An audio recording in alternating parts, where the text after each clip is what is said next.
नमस्कार। मैं सासाराम के उसी मोहल्ले में मौजूद हूं जिस मोहल्ले में कल दो पक्षों के बीच जमकर ईंट पत्थर चले थे और उस घटना के बाद यहां पर पुलिस की तैनाती को बढ़ा दिया गया है। कल यहां पर घटना को जानने के लिए यहां पर एसपी विनीत कुमार भी पहुंचे हुए थे। तमाम वरीय पदाधिकारियों के द्वारा आकर यह जानने का प्रयास किया गया कि दरअसल घटना किन कारणों से हुई। देखिए, उस घटना के बाद से यहाँ पर पुलिस बल की तैनाती की गई है और ये पुलिस बल की तैनाती ये बताने के लिए है कि अगर किसी के द्वारा एक बार फिर सासाराम शहर के माहौल को खराब करने की कोशिश की गई तो उनके विरुद्ध सख्त कार्रवाई की जाएगी। वैसे भी पुलिस के स्तर से कार्रवाई करते हुए दोनों पक्षों को मिलाकर करीब 100 अज्ञात लोगों के विरुद्ध प्राथमिकी दर्ज कराई गई है। सोचिए कि प्रत्येक पक्ष के 50-50 लोगों पर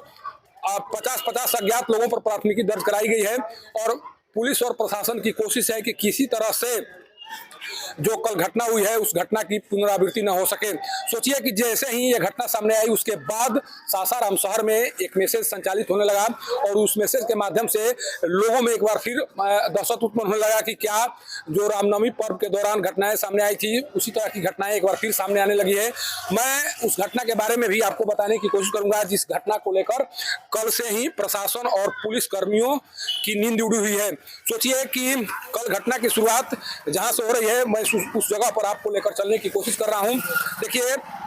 यही वो पोल है जिस पोल पर 2 झंडे टंगे हुए थे। जब हम लोग यहाँ पहुंचे तो यहाँ पर 2 झंडे दिखाई पड़ रहे थे, एक हरा और एक लाल रंग का झंडा यहाँ पर टंगा हुआ था। और जो जानकारी सामने आ रही है इसी झंडे को लेकर, जो इस पर झंडे लगे हुए थे उसी झंडे को लेकर दो पक्षों के बीच पहले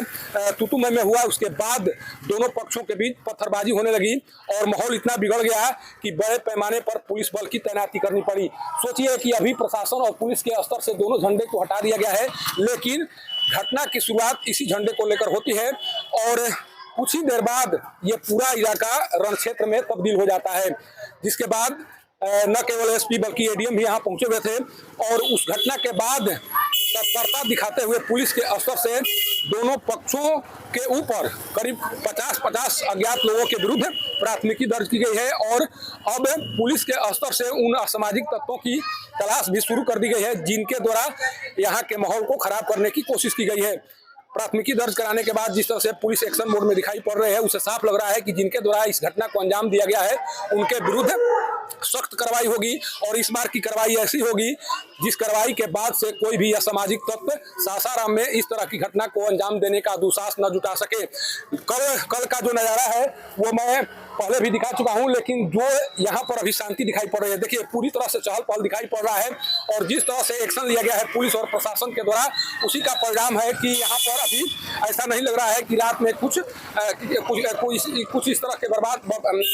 वारदात हुए थे जिस वारदात के बाद यहाँ पर माहौल भी खराब हुआ था। लेकिन कहीं न कहीं वो सक्रियता, वो तत्परता पुलिस के द्वारा दिखाई गई और उस सक्रियता के बाद यहाँ का नज़ारा पूरी तरह से बदला नजर आ रहा है। कल यहाँ पर जब हम लोग पहुंचे हुए थे तो पुलिस कर्मियों को छोड़कर आम लोग दिखाई नहीं पड़ रहे थे। लोगों में एक दहशत था कि वहां जाने के बाद हमारे साथ भी कुछ अनहोनी हो सकती है, इसीलिए लोगों के द्वारा दूरी बना लिया गया। जो भी असामाजिक तत्व थे उनके बीच जो कुछ हुआ उसके बाद से आम लोग भी यहाँ से चले गए और उन्हें लग रहा था कि यहाँ पर रहने के बाद हो सकता है कि उन्हें भी परेशानी उठानी पड़े, इसीलिए यहाँ पर आम लोग कल दिखाई नहीं पड़ रहे थे।